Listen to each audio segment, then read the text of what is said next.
surface to play on. This is our home ground, okay? We make it ours from the first bounce. We know what brand of footy we want to play, don't we? Don't want to get the ball out in the open space into the same spots. Lovely big oval. Great to have them back in the side. Yeah, right, so they support them through the game. All right, but we're right. So we all switched on, ready to go? Yeah. All right, so let's get behind G and get out there. Quick warm up on the ground and then we get into it. Let's go.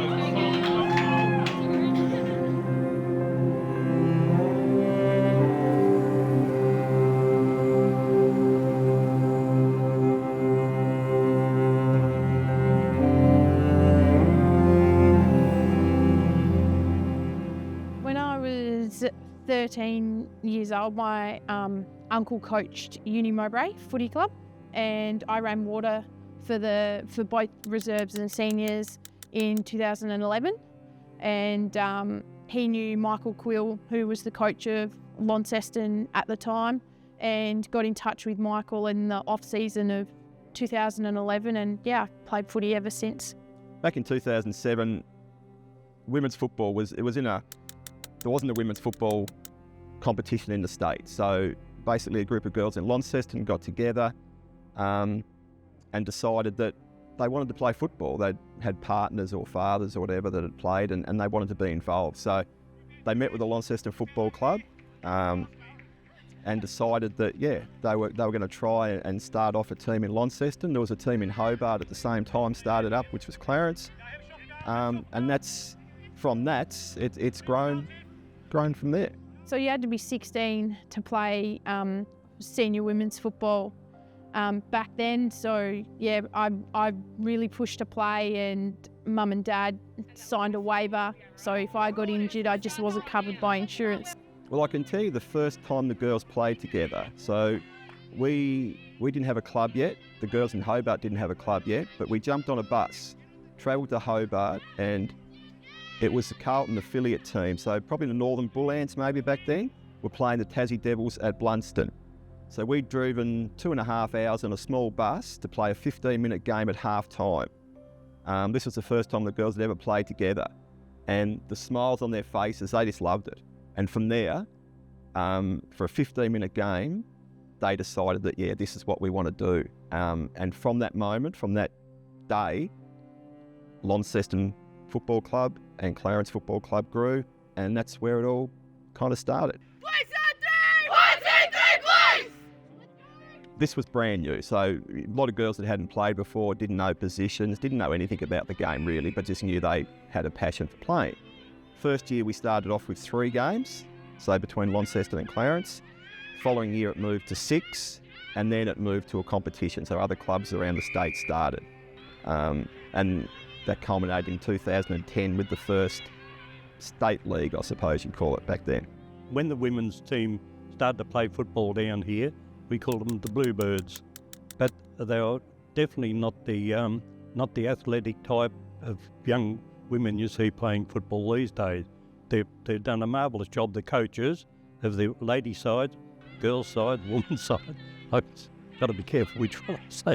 And the junior development, there's got so many children where we had one under 12, one under 14. Now we've got two teams in that category, and it's amazing, really. It was a real leap of faith for both parties because the men's Launceston Football Club hadn't had a women's program before. Obviously, they didn't know what they were getting in for, and a group of girls made a choice that Launceston was going to be their home as far as football went. So it was a bit of an unknown from both parties, but the relationship's been strong all the way through. Launceston Football Club was very welcoming. The girls met with some other clubs, but they decided that Launceston was where they wanted to be. When we moved to state league level, the club was really inclusive because we used to be separate. So we weren't separate from the club, but we raised our own money. So we used to go out to AgFest every year and run a food stand, and we'd deliver phone books just to raise money so we could have dinners and things like that. And then when we got moved to state league, the club really pushed for that one club feel. Another dimension entirely, another group of people that can enjoy the Launceston Football Club.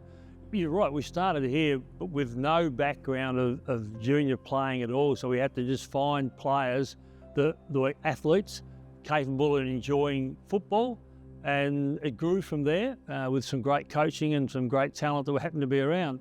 But when there's no 9, 10, 11, 12, 13-year-olds coming through, it was a strange start, and it took a while to really kick in, but I think the women have grasped Launceston as a good place to play. I've obviously had a bit of success at the women's as well. I don't see it shrinking away, it's going well. Playing and representing the club, it's unbelievable. It was an unbelievable feeling. You relied on friendship. So if one of the players, I'll say Abby Green, had 2 or 3 friends, that's how you dragged your players along. It wasn't many, there were not many ladies that would just turn up and want to go and footy.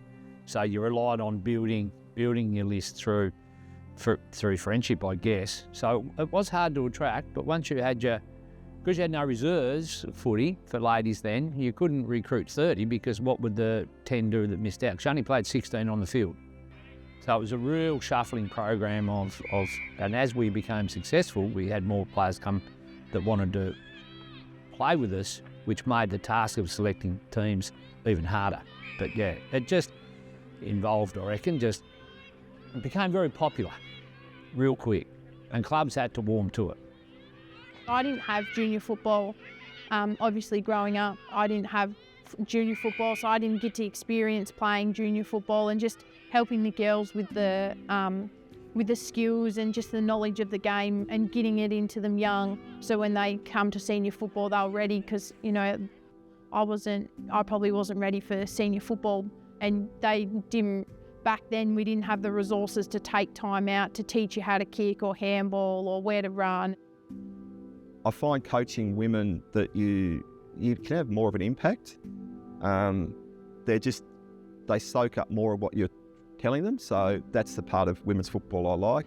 20 years ago, 10 years ago, dads would coach their sons, but now there's the option for a dad to coach his daughter.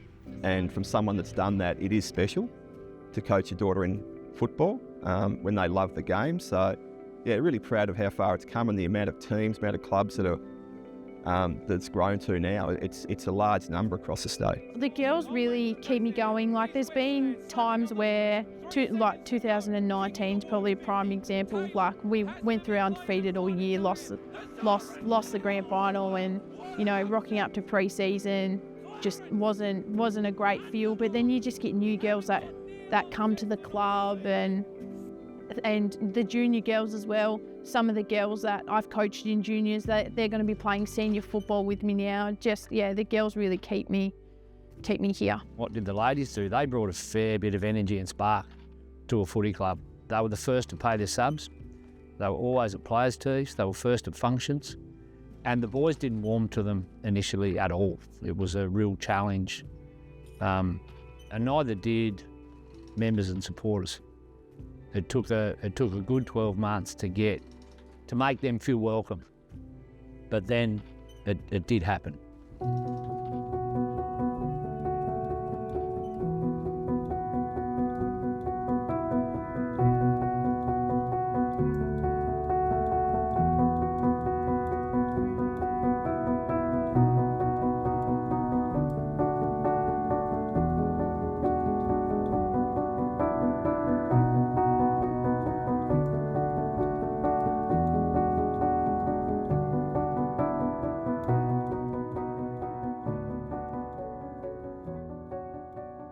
I think the 2017 and 2020 premierships really stood out. 2017 being my first premiership. I was 18 or 19 years old. Winning a premiership at that age is, something you kind of take for granted a little bit. But 2020 made it so much going around again, and we played at UTAS. D-League played first, our D-League boys got up, we played, we got up, and then our men played, and they obviously won as well. And then on the Sunday, we all come here and watched our 18s on the screen just there, and they won too. So we stuck around and hung around at the club, waited for the boys to come back from Hobart, and then we all sung the song in the middle of the ground. I think it's huge now. A modern football club has juniors and it has a women's program. that's the makeup that most people would want their club to look like. You've got to remember 18 years ago when we started, it was a big unknown, and especially in Tasmania with no teams already being there. But it's been important all the way through. So where we are now, everything starts with something. So women's football in the States started with 2 clubs taking a punt and some girls making the decision to go down the path of playing footy. Now there's a clear pathway with the VFL coming in next year and the AFLW. It'll draw more young girls to play football and stick with it, because I found coaching, being assistant coach for under 17s for a couple of years and then coaching, it's hard to retain girls that are at that top age to try and push them to go to the senior level, because there was no clear pathway with the VFL or the AFL. So now that there's a clear pathway, I think participation will continue to rise.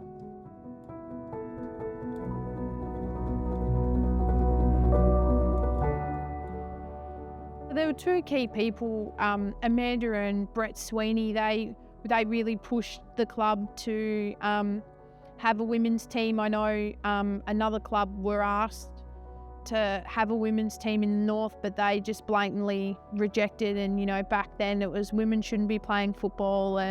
But yeah, Brett and Amanda Sweeney really pushed to make this happen, and it wouldn't have happened without them. And I'm forever grateful that they made this happen for the Launceston Footy Club. Yeah, really proud. Like it's nice to feel that you had some small part in helping them realise their dreams. They've worked hard.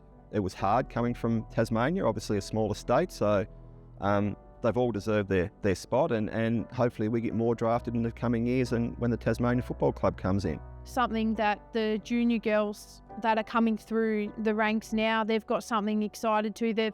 There's finally a top level in the north that they can strive, and if they want to play rep footy and play state league football, they know that's the competition that they've got to be in. So all the good players are just going to gather to the one competition, and the standards will just keep rising every year.